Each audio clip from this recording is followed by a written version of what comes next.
We hear a lot of talk about higher education today and the importance of critical thinking. We send these kids to school, they spend all this money, and a lot of people complain that they get out and they're not prepared to find jobs. And that's true, especially in the liberal arts. But we're told that while they may not learn direct skills that are useful in employment, they learn how to think critically. And that's what's really important. And that's why we should keep sending kids to college and they should go there. The problem is I've been teaching now for over 30 years, 29 years straight full time. And in all the courses that I teach, I don't see it. Now, I think I teach critical thinking, but the kids who come into my class having taken courses with other professors certainly don't demonstrate to me that they've learned anything about critical thinking. What they've learned about usually is criticism. They learned how to criticize whatever it is we're talking about. Criticize history, criticize society, criticize the national system, criticize whatever it is that you want to criticize. But critical thinking, no. Now, I said I teach a lot of courses, and I'm not going to go through all of them in this video. What I'm going to focus on is just one course. The course I'm going to talk about is the course I teach, and I've taught since 2003. U.S. and the Middle East since 1783. That's 1783 to the present. And I cover the whole thing. I started teaching that course after 9/11. Actually, I proposed it before 9/11. Nobody signed up, and the course was canceled. Since 2003, it's become probably the best enrolled course for me, and probably for the history department. I teach both an undergraduate and a graduate version. The undergraduate version, when I taught 25, I filled the class. 50, I filled the class. Now I teach it online, 75, and I fill the class. And I teach it basically every year, usually. The graduate course gets taught also every year, which is very rare for graduate courses. My average enrollment in that is about 15. Now, that may not seem like a lot of students, but our average graduate course in the department probably has 5. Sometimes there are only 3 in the classes. I've had as many in some of my classes as 22. So that's a lot of graduate enrollment. So this is the best enrolled course for me personally, and I would argue for the department as a whole. And the students come in there with a lot of interest, needless to say, because some of them are, have been there, some of them are going there, or they're involved with security studies or any number of other things. So it's a very well-enrolled, popular class. Now, early on in the class, at least when I was teaching face-to-face, it's more difficult to have these discussions online. I would always ask, usually the first day, if not the first, the second day, why do you think we're in the Middle East? I mean, they all are there for a reason because they know it's important. And I ask them, why do you think we're there? And, obviously if you have 50 students in a class, you're going to get a lot of different reasons. But the two that I hear most frequently from students, often majority views, are what I'm going to talk about in this video. We'll call them, and I call them mantras. Mantras in the sense that they're more like chants or slogans or things you'd hear marchers, back in the Vietnam War, ho, ho, Ho Chi Minh, the NFL is going to win. That's what I mean, because that's almost what they are. And when you challenge the students on mantras, they don't know what to say. And these are the things I'm going to talk about in this video. Now, the first mantra I usually hear when I ask them, why are we involved in the Middle East, is this: it's all about oil. It's all about oil, Dr. Palmer. And I'll hear that, if I have 50 students in the class, I'll hear that from over 30. It's going to be the majority view. And I'll say to them, okay, student, it's all about oil. When's this class start? They look at the syllabus, 1783. I said, okay, 1783. When did oil become a big strategic commodity globally? And I've actually heard students say this, back in the Bible days. I guess they had lamp oil. They think that's, and I said no. And then I'll ask a question. Eventually somebody will say, Titusville or Pennsylvania in the 1860s. I said, yeah, but we're talking about the Middle East. When did oil become a big factor in the Middle East? And Most of them have no idea. So I'll tell them, it's the first decade of the 20th century. Oh, okay, so they get it. So I ask again, why were we there? Why were we interested in 1783? Why were we in a war with Tripoli between 1801 and 1805? They don't know. I said, well, why did we have naval squadrons in the Mediterranean for most of the 19th century, except during the Civil War and the War of 1812? If it was about oil, and there's no oil yet. Professor X said it's all about oil. And then another student will say, Professor Y said it's all about oil. And Professor Z said it's all about oil. I said, did they ever explain that to you? No. And I said, well, how could it be about oil in 1783? Or when we were bombarding Tripoli in the early 1800s, how was that about oil? What did that have to do about oil? Or the crisis with Algiers, we bombarded Algiers in 1816. What did that have to do with oil? Why did we keep naval squadrons over there? Why did we send a naval squadron to the Persian Gulf in the 1830s?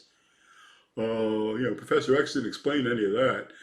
I said, no. So why is it all about oil? Well, oil's like important. And they really don't know anything. And, I tell them, yeah, when you talk about modern U.S. policy, certainly oil's, you could argue, is the major factor. I would disagree with that, but it's certainly an important factor, and it's a very large factor. Just to get slightly off topic, I'll ask them, I don't know how many times I did this. I've never, and I probably have taught as many as 1,500 students in this class over the years. 1,500. And I ask many times, especially when I taught face-to-face, where do we get most of our imported oil from? And they all give me the same answer. It's always Arabia or Saudi Arabia, or some people think it comes from Iran. Nobody's ever said the correct answer, which when I was asking it at least, and it's still true today, is Canada. Canada is the #1 oil exporter to the United States. The Edmonton Oilers and all that. The students don't have a clue that most of the oil that we get is coming from Canada. So they really don't know anything, but that they all have, or most of them have this mantra, it's all about oil. Now let me move on to the second mantra that I get back all the time. Now after we get past the students who say it's all about oil, the second most likely thing I am to hear, and this is true of every semester, it's the lesser, it's not the majority view, but it's the next one down before you get to all the little ones. And that's, well, if the students are polite and not anti-Semites, they say it's all about Israel. If the students are less polite and maybe anti-Semitic, and I do get anti-Semitic students increasingly in the course, hardly got any in the beginning, but now I always get a couple. They'll say it's about the Jews. We're in the Middle East because of the Jews. Okay. So when was Israel founded? And much like oil, they don't have a clue.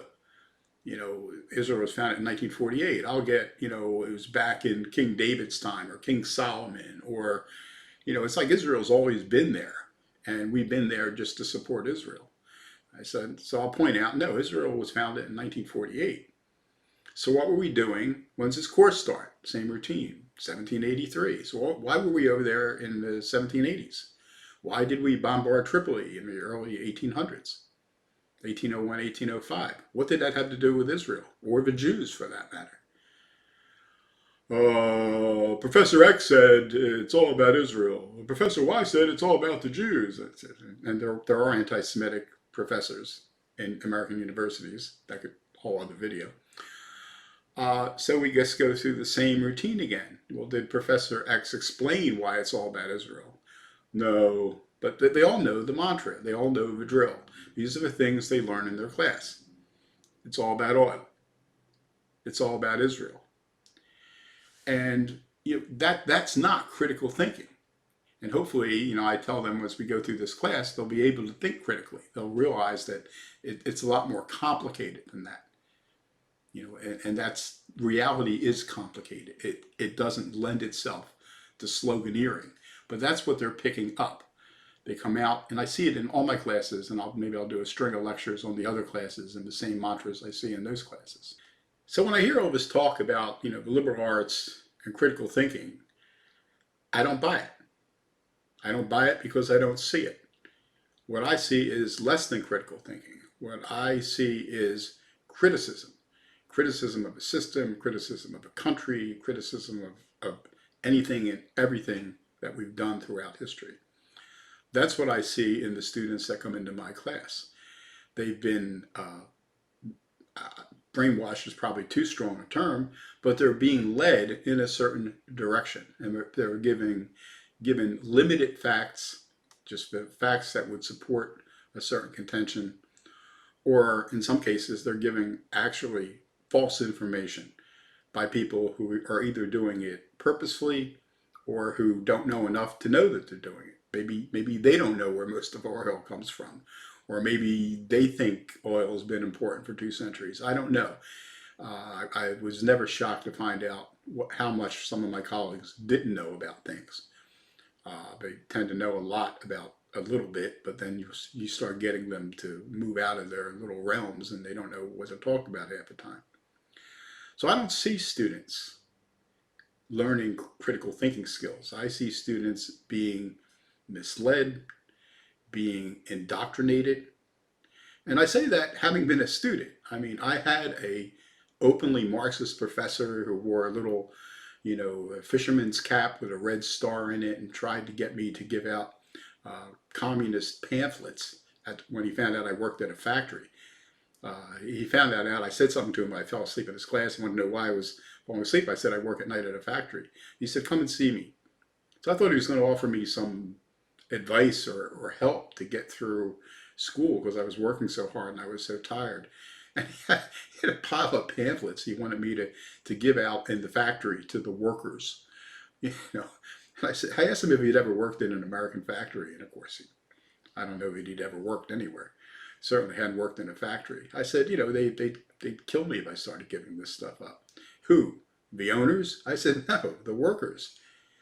He said, like the proletariat. His vision of a proletariat were these people who were dirty and had raggedy clothes, and they were coming to work. It was like a scene out of, I think in his mind, it was a scene out of Dr. Zhivago. And I said, these are people, they have like above ground pools in their backyards. They own their homes. Some of them have or share houses down the beach to go send a family for the summer. I said, they're not the proletariat. They may, in your mind, they may be the proletariat. They don't see themselves that way, and you're going to get me killed. So I know that this stuff goes on campuses. I'm not saying anybody in the places I've taught has been that bad, but they were that bad in the 70s when I was an undergraduate. Some of them were anyway. And the students aren't learning critical thinking. They're learning, they come out armed with these mantras, and I could go through each course I teach, and it's the same thing. They're not learning to think critically. They're learning to be critical. And that's it. And this is why you see students, chanting and marching and yelling slogans and writing things on walls, because that's basically all they know. They don't know about any of the other factors. I mean, this is why, students go and, how many students I've had over the years, I ask them what political party Abraham Lincoln was. The majority I always get will say Democrat. They don't even know Lincoln was a Republican. I mean, it's amazing how little they know.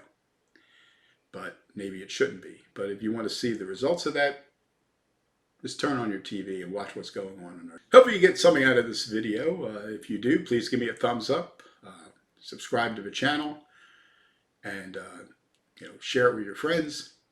And until the next time, I'm out of here.